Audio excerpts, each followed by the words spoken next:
সকালবেলায় যখন চায়ের কাপটা মুখে তোলা হয় তারপর থেকেই মন মেজাজটা অনেক ভালো হয়ে যায়। অথবা কলকাতা থেকে যখন উত্তরবঙ্গে মানুষ বেড়াতে আসে তখন এই চা বাগান, চা শ্রমিকদের ছবি তুলে অনেকে দেওয়ালে টাঙিয়ে রাখে, তাতে দেখলে মনটা ভালো হয়ে যায়। কিন্তু চা শ্রমিকদের মন ভালো নেই।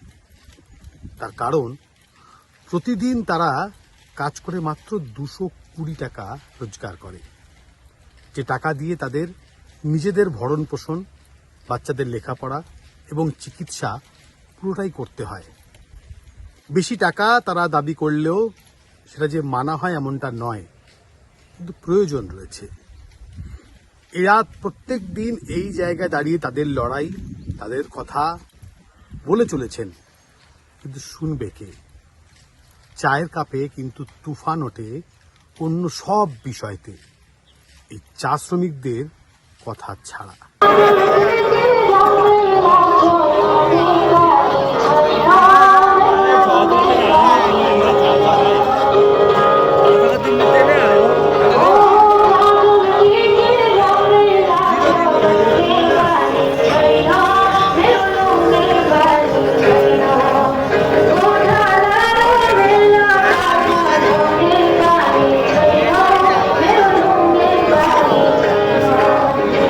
एकरा से हमें रोजगार चलाइला और हमें 220 रुपया हमें हाथ में पाविला। एकरा से हमें रोजगार चलाइला और हमें डेली काम करेला। एखन हमें कर काम बंद होए कला है।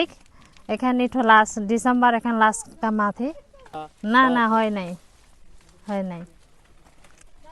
সব কিছু হতে গেলে কত করে লাগবে? আপনারা কি চান? 500 টাকা হতে তো ঠিকই আছে। 220। तो इसमें आपका चलता है क्या? नहीं चलता है। तो कितना होने से चलेगा? 500 रुपया।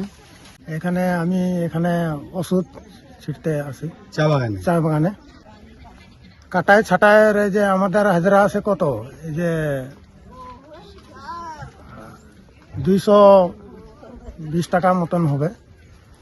তো 220 টাকা সংসার চলে? চলবে না তো, আমাদেরকে হাজরা লাগবে 500 টাকা হলে ভালো হবে, কোনো রকম চালাই। হ্যাঁ, আর কে শুনবে বাগানে, কাকে বলবো?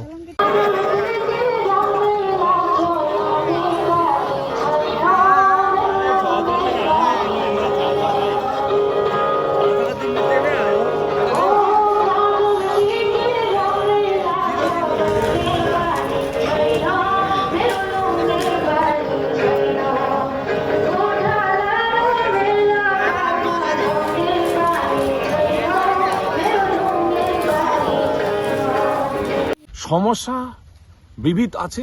আজকে থেকে নয়, সমস্যা যখন থেকে ভারত স্বাধীন হওয়ার পর থেকে চা বাগানের সমস্যা আইনগত এবং নীতিগত এবং প্রশাসনিকগত ভাবে একটা জায়গা কোনো না কোনো জায়গায় পেচ চা শ্রমিকরা ফেঁসে যায়। ব্রিটিশ কালে শ্রমিকরা সুখে ছিল। কেন আজকের দিনে চা শ্রমিকরা আমার পিছনে দেখতে পারছেন, বহু চা শ্রমিকরা কাজ করতেছে, যেখানে যুব সম্প্রদায় থেকে যুবতীরা যাদের বয়স 18, 16, 17, তারা আজকে বাধ্য হয়ে, অকুপেশন কম, ওয়েজেসটা কম, তার কারণে আজকে যুবতীরা এখানে 220 টাকাতে কাজ করতে বাধ্য হয়েছে। এ বাধ্য করেছে কে? ব্রিটিশরা তো করে যায়নি, আমাদের দেশের নীতি বা রাজ্যের নীতি। এই কারণে আজকে এরা ডিপ্রাইভড। আর শ্রমিক মহল্লা দেখি সেখানে তাদের বসবাস যোগ্য কোনো আবাসন ঠিকঠাক নাই। পিলার ছাড়া বাড়িগুলো তৈরি করিয়েছে সরকার, শেষ বাড়িগুলোতে ইটের পিলার আছে, যে কোনো সময় ভূমিকম্প হলে সেই একবার হুড়মুড়িয়ে ভেঙে পড়বে। শ্রমিক কোথা পায় তারা? সবাই তো বলছে 250 টাকা, 250 টাকা করে আছে, কিন্তু 250 টাকাতে কেউ বলতে চায় না যে 30 টাকাটা গেল কোথায়। শ্রমিকদেরকে জিজ্ঞেস করলে শ্রমিকরাও হচকচিয়া জায়গা, আমার 30 টাকা কি করিলে, আমি তো 250 টাকায় পাই। কিন্তু যারা দীর্ঘদিন ধরে চা বাগানের কাজের সাথে যুক্ত, সংঘর্ষ করছে, লড়াই করছে, তারাই একমাত্র জানে 30 টাকা যায়। দেখছেন আমার কাছে একটা রিপোর্ট আছে, এখানে 15 খানা আপনার বেনিফিটের উল্লেখ আছে, তাতে অ্যাডিশনাল কম্পেনসেশন বাবদে টাকা কাটে। তারপর হচ্ছে ফুড গ্রেন, যেটা রেশন, সরকার বলতেছে রাশন আমি ফ্রিতে দিচ্ছি, কিন্তু আদৌ না, এটা অলরেডি ওয়েজেস মধ্যে ধরা আছে, সেটা কাটা পড়ছেই। তারপর হচ্ছে fuel and firewood. Fuel and firewood চা বাগানে এখনো রান্না করছে মানুষ খুঁড়ি দিয়ে এবং কিরোসিন অয়েল দিয়ে। তারপর হচ্ছে 4 নম্বর হচ্ছে ড্রাই টি। চা শ্রমিকরা যে বাগানে আজকে প্রায় 8 ঘন্টা কাজ করে, সে দীর্ঘ বছর ধরে চা ইন্ডাস্ট্রিকে বসিয়ে, তারাও কিন্তু সে চা 400 গ্রাম পায়, সেই 400 গ্রাম চা বা 250 গ্রাম চা অনেক জায়গাতে, সেই চা পাতাও শুধু তারা ফ্রিতে পাচ্ছে না বা কোনো উপকারে পাচ্ছে না, তার জন্য টাকা কাটা হচ্ছে। তারপর হাউজিং ফ্যাসিলিটিস, আর একটা সবাই বলে চা সুন্দরী করে দিচ্ছি, কিন্তু আদৌ সেই রকম শ্রমিকদের যেটা বাড়ি আছে সেটা হচ্ছে হাউজিং ফ্যাসিলিটিস জন্য তাদেরও টাকা কাটা হচ্ছে, সেই এডুকেশনাল ফ্যাসিলিটিস এর ব্যাপারে টাকা কাটা হচ্ছে। আর একটা হচ্ছে সিকনেস বেনিফিট। তারপর হচ্ছে ন্যাশনাল ফেস্টিভ্যাল হলে সবাই জানি ছুটি থাকে, 15 আগস্ট থেকে 26 জানুয়ারি এইসব ছুটি, যত ন্যাশনাল হলিডেজ আছে সেই হলিডেজ বাবদও তাদের কাছ থেকে টাকা কাটা হয়। এই ম্যাটারনিটি লিভ, মহিলারা তো গর্ভবতী হয়, পুরুষরাও কি গর্ভবতী হয়? আশ্চর্যকর বিষয়, সমস্যা মানে দেখবেন, কিন্তু তাদেরও সেম ক্রাইটেরিয়াতে রাখা হয়েছে পুরুষদেরও।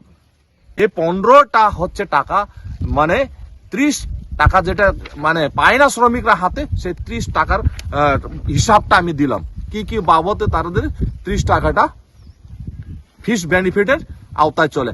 মূল বেতন যদি বলা যায় 220 টাকায় তারা পায়। আজকে 2025 সালে ওয়েস্ট বেঙ্গল গভর্নমেন্ট একটা ওয়েজেস রিভাইজ করে, যেখানে 31 রকম শ্রমিকদের মিনিমাম ওয়েজেসের আওতায় নিয়ে আসা হয়েছে।